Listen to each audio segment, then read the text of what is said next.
Oh yeah. Chair dance. Get everybody ready?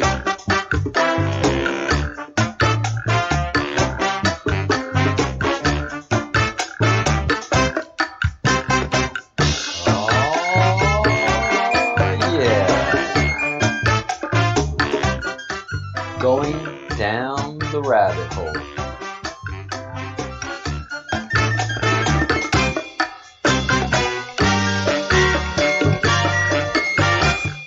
Are you ready? Are you ready?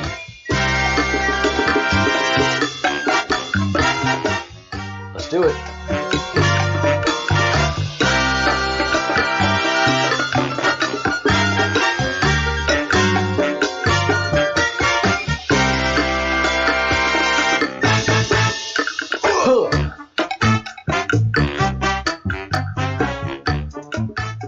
All right. I can safely say welcome back to the Breadcrumbs Project, those of you who are watching right now, because I just finished a live stream a little while ago, and there are a few of us here, but it's not the number of people in the live stream that matter. It's building up the library for those people that are going to be coming and seeking information. And so as more people join the queue and the queue community, they're just going to be seeking answers. You know, where all these queue drops, where all this start, and very few people have the patience, ability, and time to go do all the research. So we do the research for you. Is what the Breadcrumbs Project does.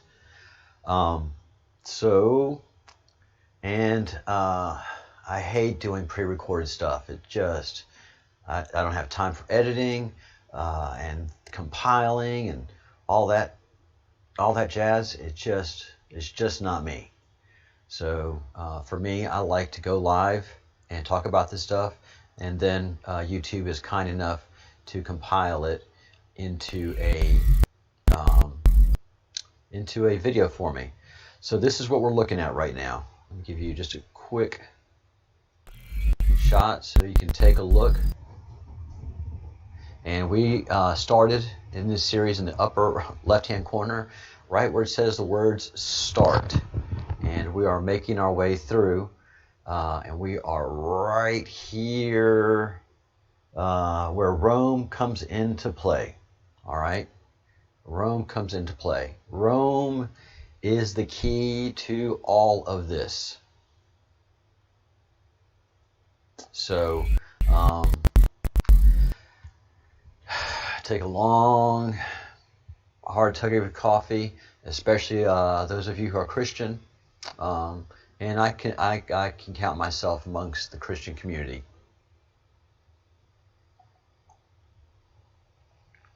But we have to understand where Christianity came from and how and why. At least from my point of view, as how I read this and how I read history. I could be very wrong. I'm not here to offend you. I'm going to make some of you mad. Understand this is research. If it's too much for you, stop the video and go somewhere else, and maybe come back a little bit at a time, because it's going to be a lot to process.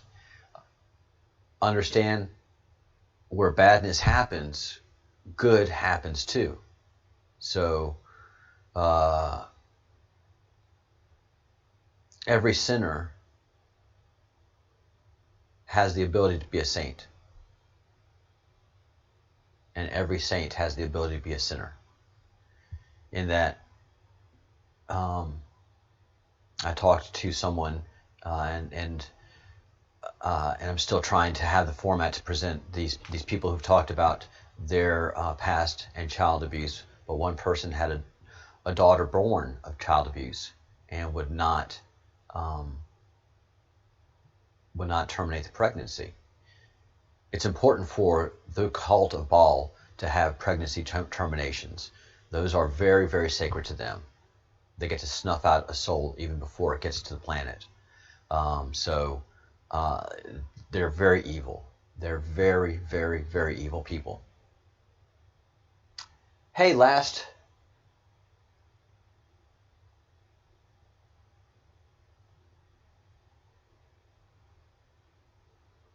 Oh, last. Yeah, I'm here in Spain. Um, uh, Send me an email with that in the header at info@Breadcrumbs Project, and let me know where the property is located exactly in the country, and I can give you great direction. Um, yes, so the map is brilliant, and thanks for being a member. I am talking to someone in our membership thread, so there is a live stream, a live chat happening during live shows, but it's behind a paywall, and it's so that we keep out the trolls, keep the conversation intimate to people that want to have a conversation, not people that want to lash out and have temper tantrums. So it's $1.99 a month. For a lot of people, that's a lot. If that's too much for you, or I have a way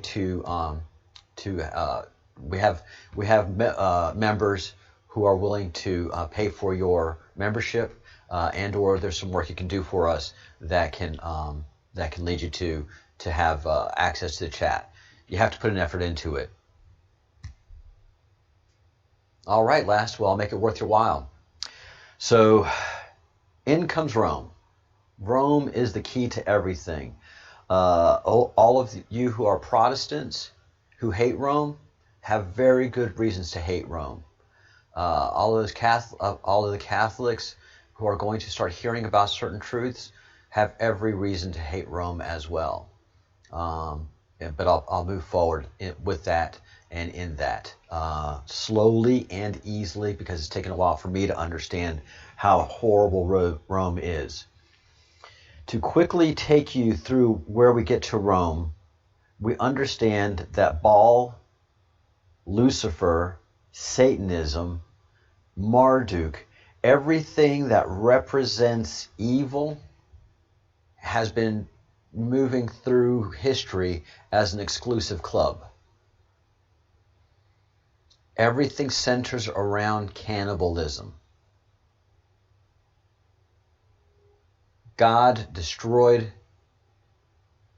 Sodom and Gomorrah, but it wasn't just Sodom and Gomorrah. It was five states on the plain of Israel. They were Canaanites, and when you read that portion of the Bible, and you understand how depraved they were, they just wanted to get to know the daughters, which is rape them. And they weren't going to execute them. They just wanted to do what they did in these cities, which is just complete debauchery of the worst kind. Yeah, and they executed, sacrificed children openly to Baal, because that's how it was in those times. But there became a time where the Creator was like, oh, I'm going to destroy all of these. And here come the do-gooders. If I can just find one family, if I can find just one family and save them, will you stay your hand? And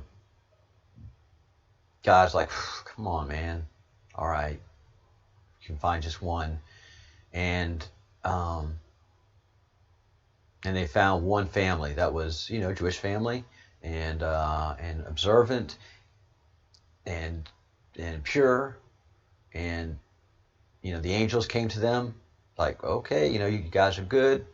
And then the crowd went crazy, and God had to save them and destroy Sodom and Gomorrah, all but one city, so that Lot, the good family, can survive. And in that one place, that evil still pestered mankind, and they worshipped Baal, and they were Canaanites, cannibals. Cannibalism comes from these ancient cities.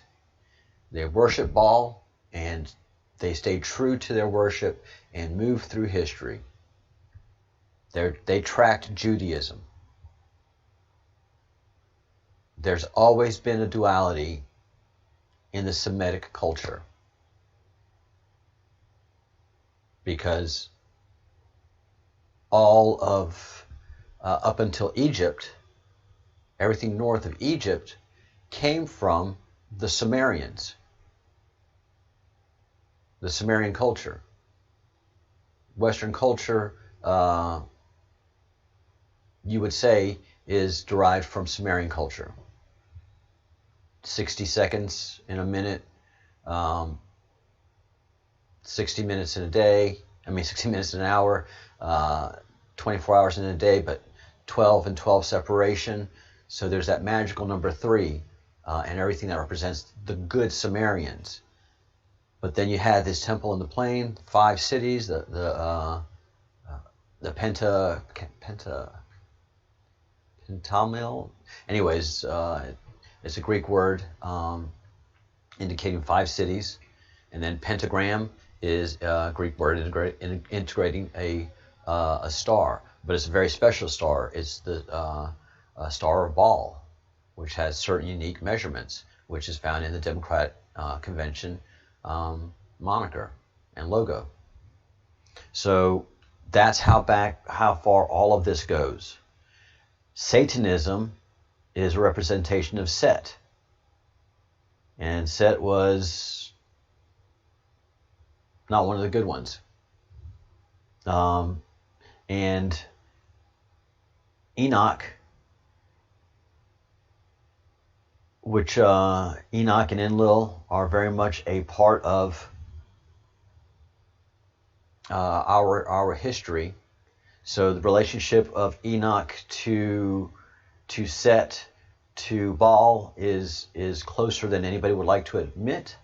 But this is the foundation of the evil that we're fighting, because it connects directly to adrenochrome and human sacrifice, which directly comes down to history. It's just been carried on all the way through to Pizzagate. So this is how old this evil is.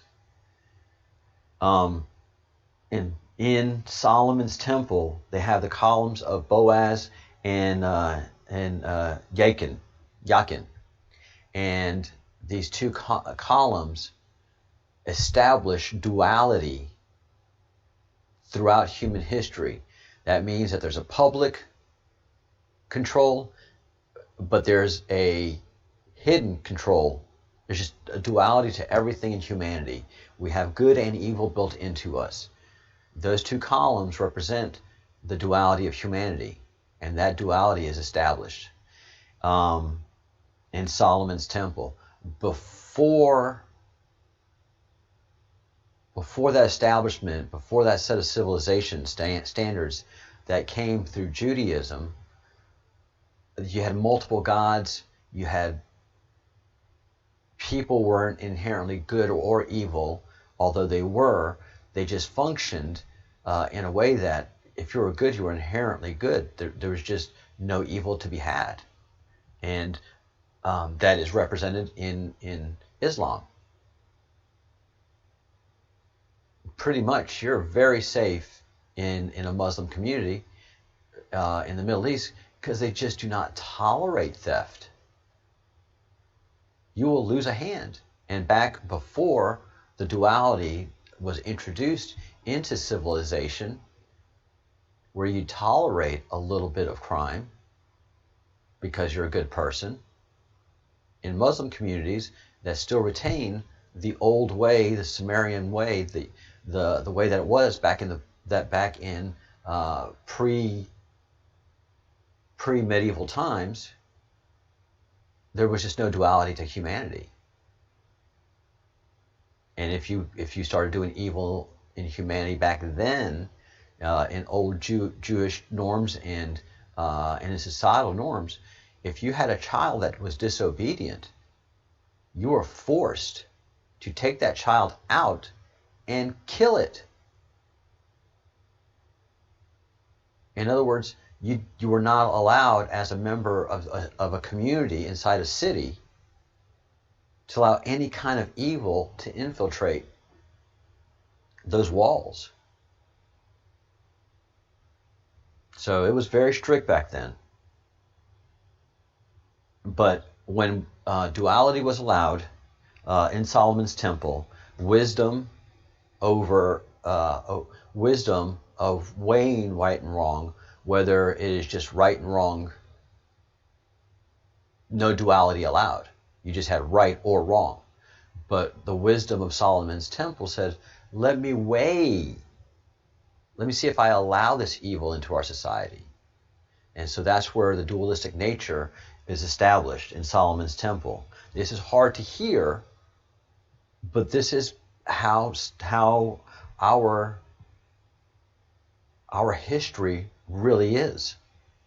And so we go through a lot. A lot of wisdom is built up in humanity. But come Caesar and the pharaohs,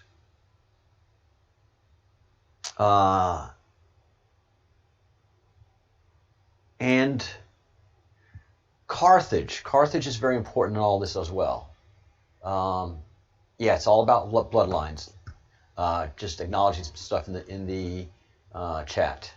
The book of Judges tells us, this book of Joshua, tells a hagiographic story. Pentateuch. Yeah, okay. The Pentapolis. Pentapolis is, thank you, last. See, that's why it's good to have a small community in the chat, because I can read through it really quickly and look for information that helps me. A Pentapolis, the 5 cities on the plain, was a Pentapolis. And there are many Pentapolises through history, where you have 5 cities that get together and establish a relationship, a trade and defense culture. But they hopefully they don't have the same representation of the pentagram that is the 5 cities of the plain of Sodom and Gomorrah. So it is quickly, it comes to the cult of Baal, the people that practice this very hidden power structure, that if people have too much knowledge and wisdom, then we can't keep control of them. So when Julius Caesar was coming through, he was part of a very unique cult and hidden worship, whispered. But when you become exclusive, you like being hidden in plain sight, and that was the cult of Venus. And Julius Caesar and Cleopatra the Seventh, what they had in common was, it indicates here, cannibalism and the secret worship of Baal. And bloodlines is something that Last is saying. Bloodlines are so important. So that's why royalty is as it is. And throughout history, royalty has made their children pedophiles by raping them. Pedophilia is one sickness that's guaranteed to be passed on.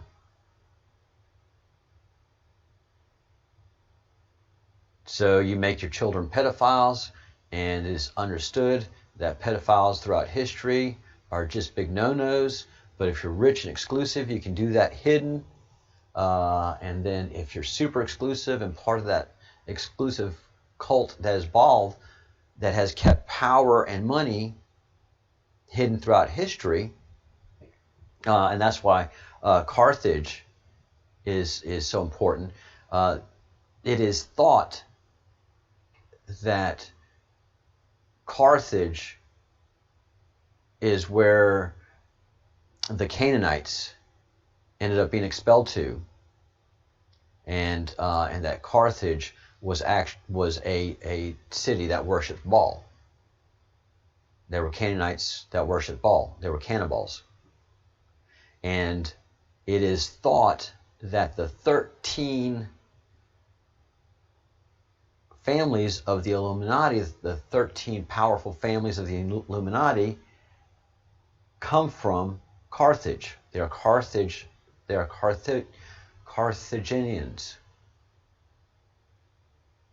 That's how old this goes back. This is pretty well documented. We'll be getting into that later into the year. So just kind of keep that as a marker. So the Library of Alexandria was destroyed by Caesar to bring ignorance and bring the Dark Ages to humanity, and to constantly be on conquering communities, conquering places, and bringing duality into different communities. So you can worship your gods, but it's better if you worship the Roman gods, and then the Romans could start to bring in the pedophiles and put them into places of power. Pedophilia was very big with the Carthaginian troops. The Romans were practitioners, active practitioners of pedophilia. So, yeah, this goes back a long way. The Druids of Stonehenge and the ancient Celts. I don't know yet what the connection of those two are. So as we move forward into Rome and Mithraism, we will start identifying who and what they are. But we've now made the move from Israel and Carthage to Rome and Mithraism and Apollonius of Tyana, Julius Caesar, and Jesus Christ. And here mixed in is the destruction of the Second Temple. All of this is so key in history.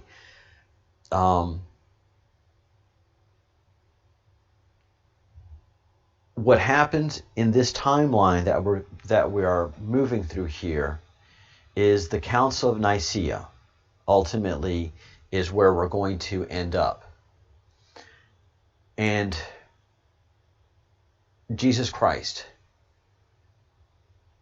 until Helen of Troy, the mother of Constantine, became an enthusiast of who was called Jesus Christ back then by the Greeks. That was just a small Jewish cult that that had been taken over by the Romans. Taken over by the Romans? What do you mean? If you remember, the original 12 disciples that followed Yeshua, which is his real name, those that followed him were all Jewish. And everybody that was listening to him, for the most part, were Jewish. So everybody that was a follower of Yeshua at that time was kosher. And in many ways, if you look at what Yeshua was challenging,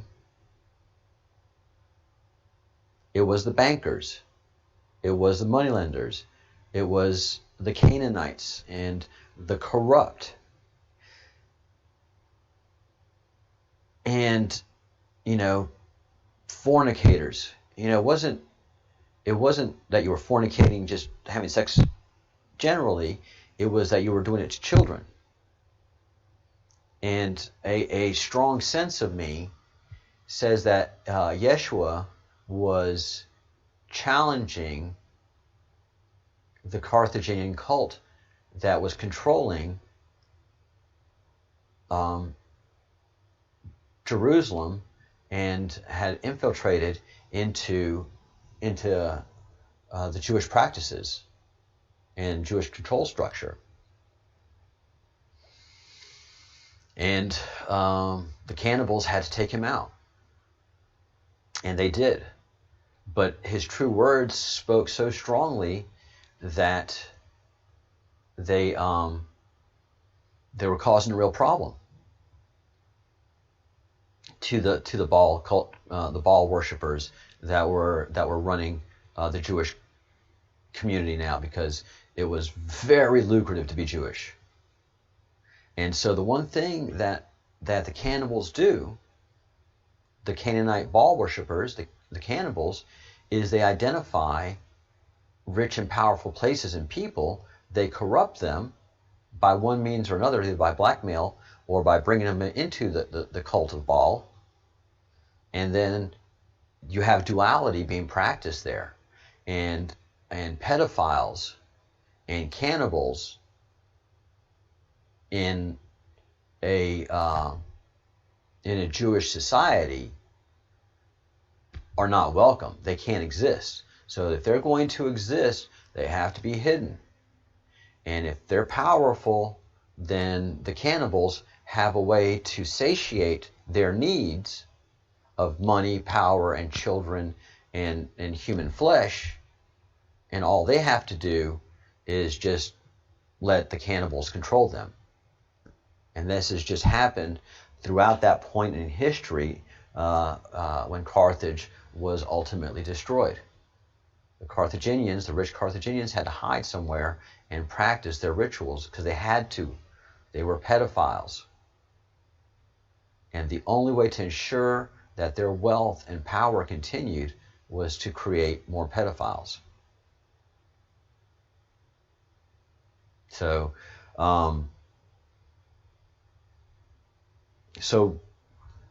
we have the group of followers of Jesus, and Jesus never said that I can find where he said, I am the Messiah. What he did say over 250 times in the written text was, I'm the Son of Man.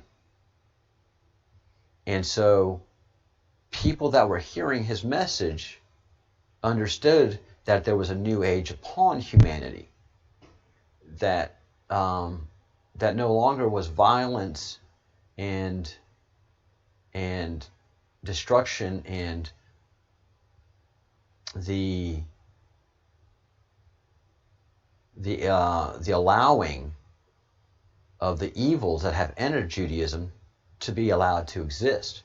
So he and his death were really, he was a martyr, and through that process, your basic Jew was seeing the corruption in the Sanhedrin, which were the leaders of the Jewish community. The Jewish community doesn't have a pope. The Jewish community is very wise, and like Americans are very wise, America's very wise, we're distributed. So there's no central control of America for the most part. President Trump can't come in and take over a state unless he declares a certain national emergency, and that's something that we're loath to do in America. The president, governors can activate the National Guard. The National Guard can coordinate with the military. The president can activate National Guards in certain states under certain national emergency circumstances as well. But America it tries to be as decentralized as possible. Ooh, sorry, my camera just went out. I wonder why that is. Sorry, folks.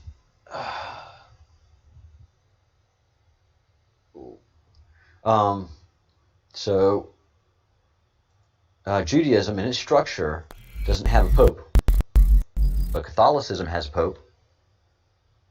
So, that way you can control a religion. The only thing that controls Judaism is the Torah, and that's the law. It is the religion of the book of the law. So, Rome starts having a real big problem with the Jews that are starting to rebel throughout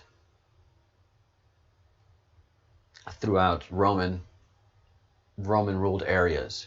The basic common decent Jew is not down with all the orgies and the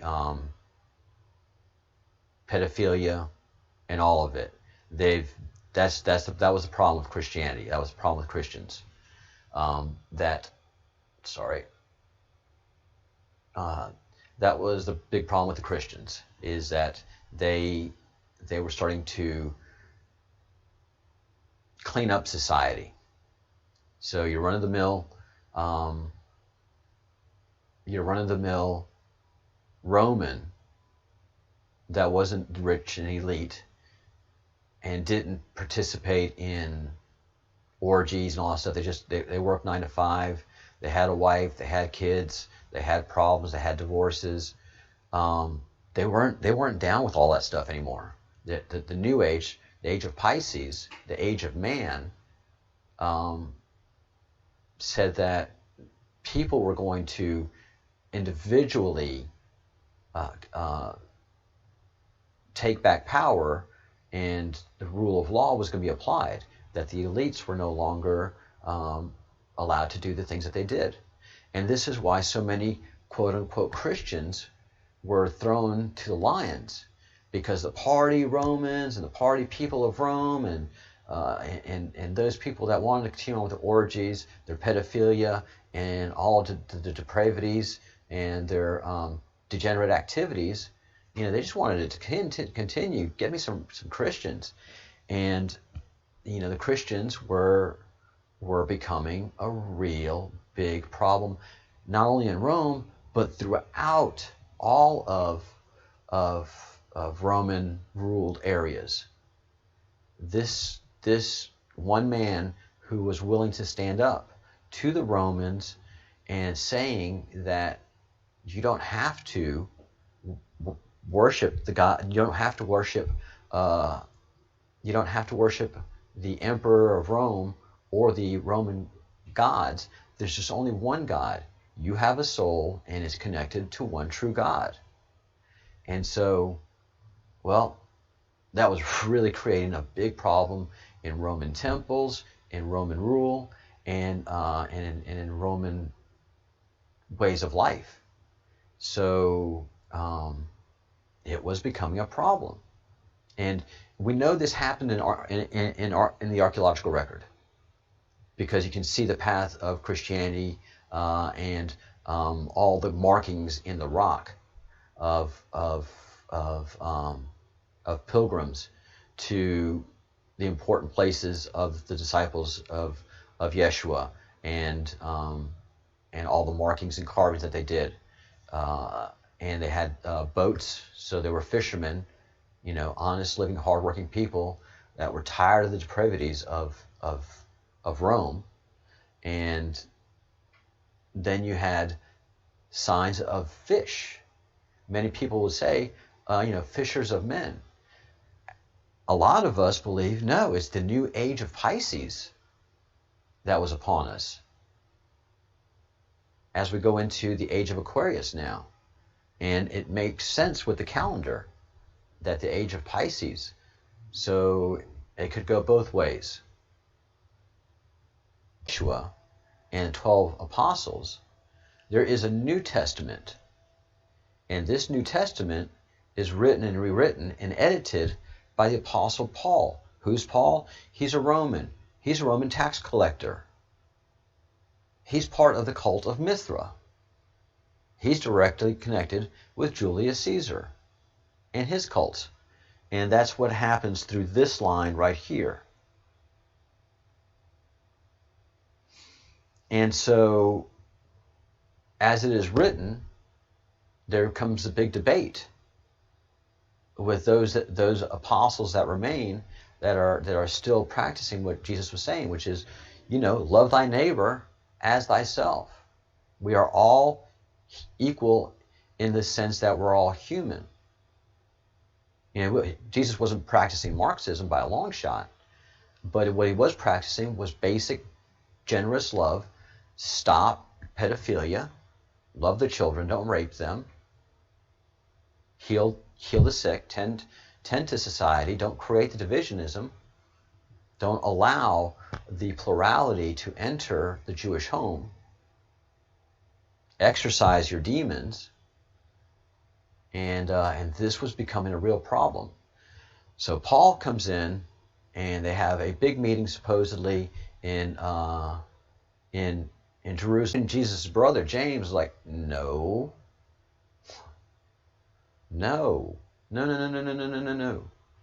And suddenly, I mean, you can't do that.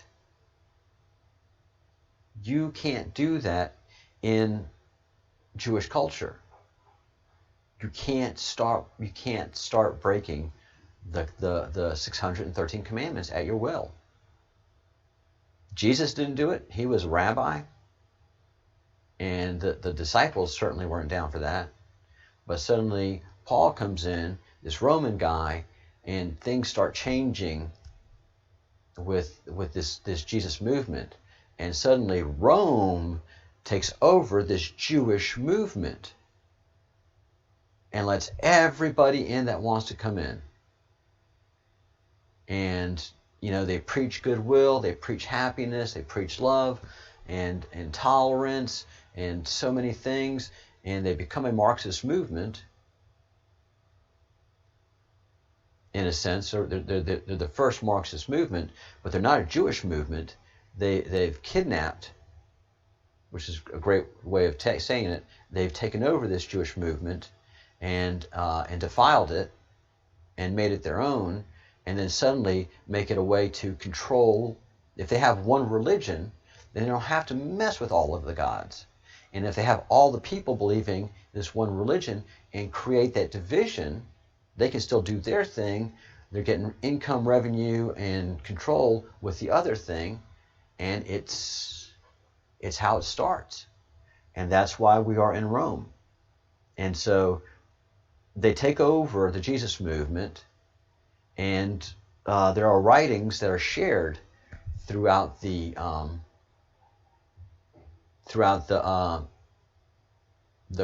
Christian movement. And of course, everybody's happy that all of a sudden I don't have to eat kosher. I don't have to become Jewish and practice Jewish law. I can just do Jewish light, and I don't have to observe the Sabbath. I can make Sunday the Sabbath, and Sunday is the Sabbath to the Christians, and to the Jews, who are like the originators of this thing, they're still doing Saturday on the Sabbath, which is the original Sabbath.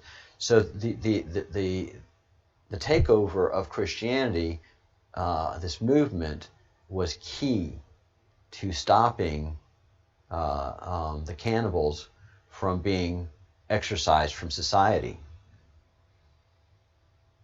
And so everything starts to move to Rome, and that's where we're going to pick up tomorrow. I'm going to do some research on all of these things, but we know by the Council of Nicaea that they've taken the Christian writings that are good and positive, and then they've edited in a whole bunch of stuff that is questionable to happening.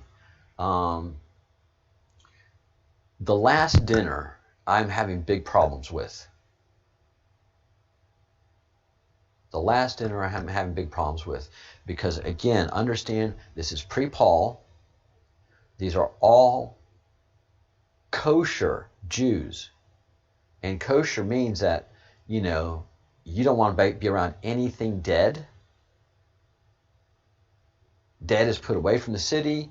That's one of the things of, you know, that Jewish people started. A lot of times, you buried your dead under the house to keep their soul and spirit close to the house. Judaism was the one that said, no, your soul departs. That's just a body, and you know, anybody that touches his dead body is defiled. So touching dead bodies was defiling. And suddenly, we have the spectacular Last Supper that's written into the Yeshua narrative. You know, where did these guys that didn't have any money get the money to have an extravagant Last Supper with all the food, rent a room, and what have you. But that they ate Jesus' ate his flesh and drank his blood symbolically is an issue in Judaism.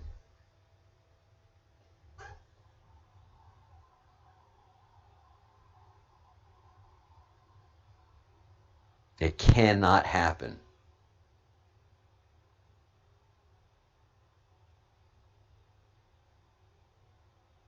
That's why they had to pull Jews away from this Christian movement.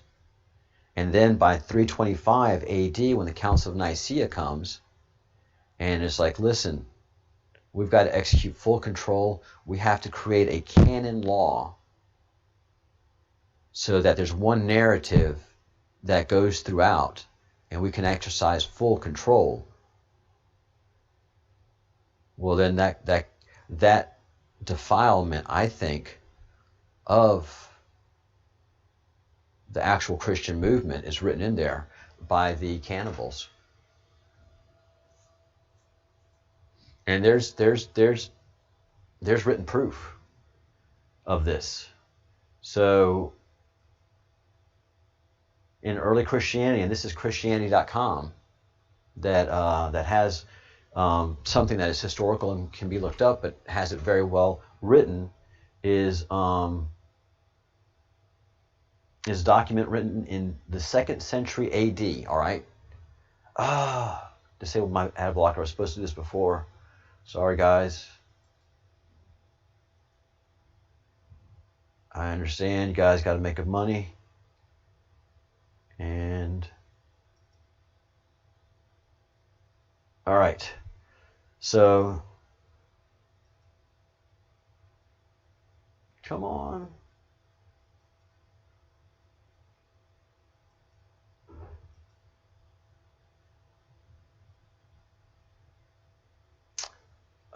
Sorry about this. So here we go. So an argument occurred and was documented back in 2nd century AD. So Jesus had been dead for 200 years at this point, give or take. And so this is when the cult of Christians started to spread throughout pagan Rome.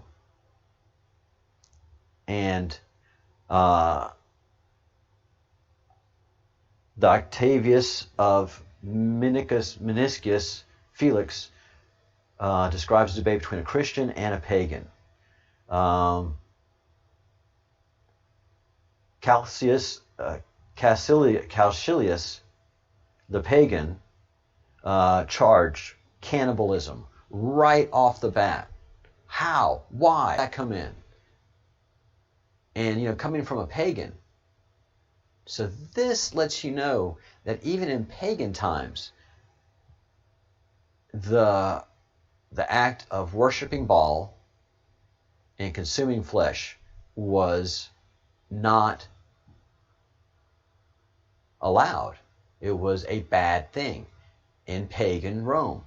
That may be a shock because it's easy now to paint the Romans as cannibals and as pedophiles, because there was that, but it was practiced amongst the elite, especially the pedophilia, and the cannibalism was very well hidden. And it was well hidden, but the Christians were coming out and making it a problem for them. That's why they had to take the cult over. So, the charge, cannibalism. You Christians are the worst breed ever to affect the world. You deserve every punishment you get. Nobody likes you. It would be better if you and your Jesus had never been born.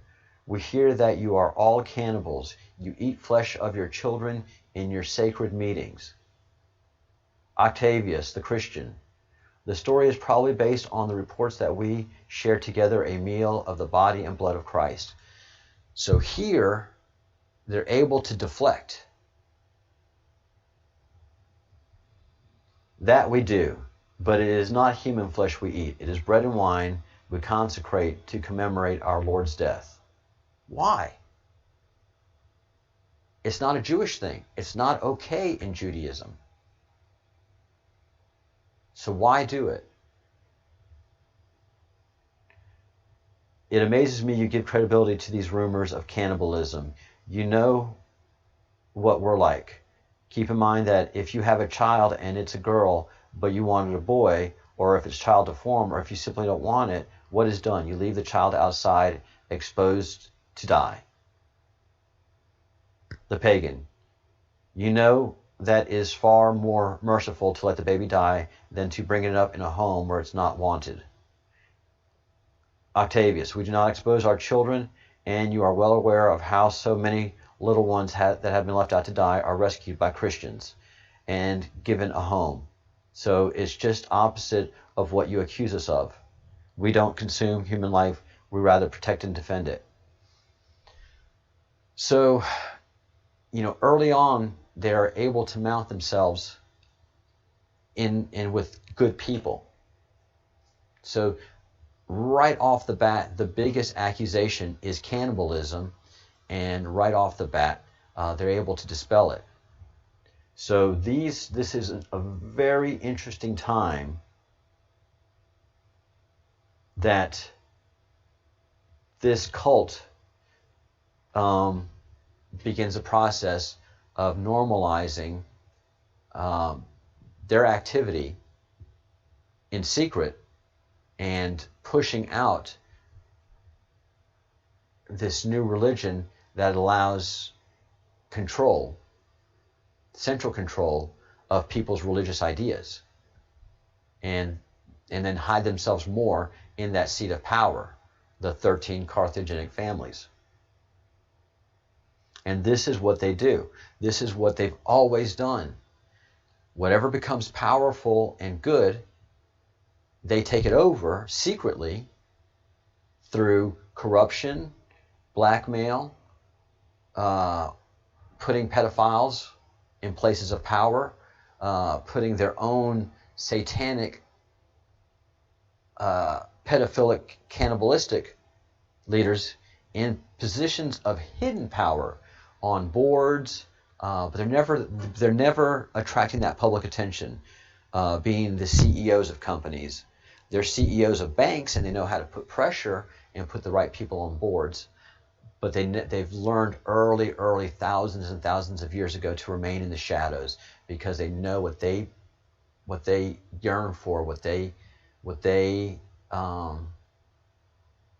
do is never going to be accepted in polite society.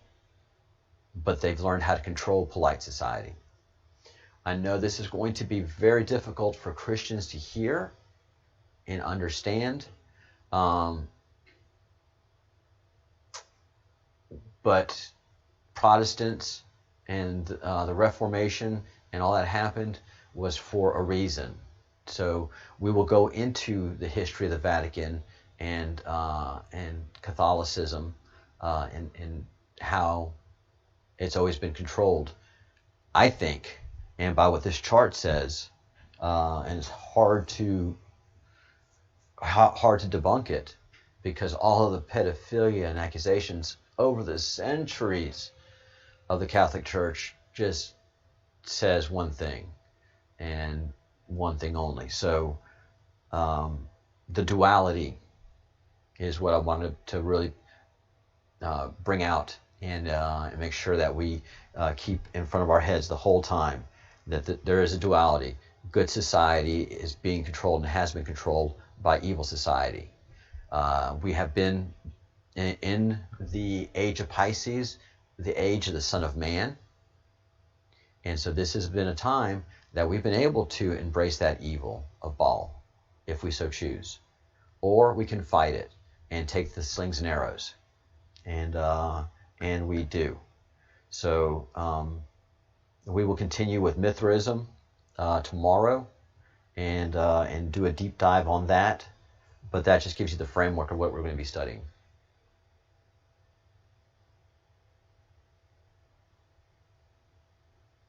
And let me just go through the chat Yeah, early Christians had love feasts.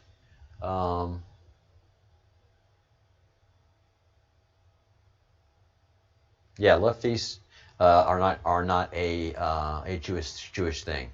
Jews have no problem drinking. They have no trouble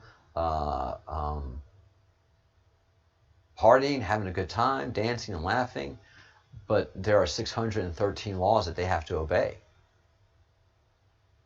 There are 613 laws that they have to obey, and by taking that, by taking this Christian movement and using it to attack Judaism, to attack and to take over the ritual life of Romans, you know, it was a brilliant strategy.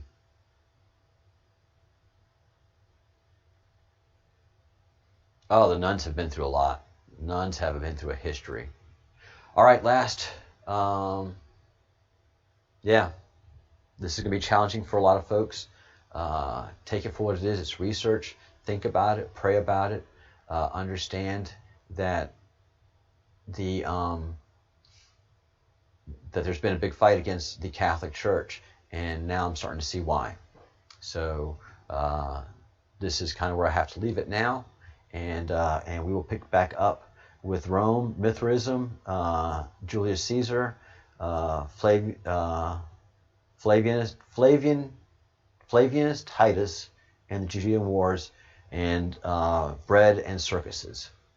All right, so we'll pick that up. But Jesus was a good guy, but they took over his movement, rebranded it, and desecrated it by putting something totally un-Jewish there, which is a representation of cannibalism, and then sold it to the masses, and made good money in the Vatican, building churches, Masonic order. It gets intense. All right, guys. I could talk all day on these things, but I got to work. I got to pay bills. So thank you for supporting the channel. Those of you who support the channel, thank you so much. As the channel grows, I can put more time into it. But right now, I'm a wee channel, and so I have to support myself by working, and I'll do so shortly. Again, they are controlling good people by using a church. The people of the church are not corrupt. It's always been the leadership, and we've always known that in one way or another. So we the people are taking over. That's what the Q movement's all about. We're exposing all of this over time, and we're going to be successful. Trust the plan. Where we go one, we go all. Stay tight, stick close, and stay informed. Do your own research, pray, build your spirituality, because a lot of what you're going to be hearing is going to be painful. All right, guys. Think good thoughts, do good deeds, say good words, and have a great day. Peace.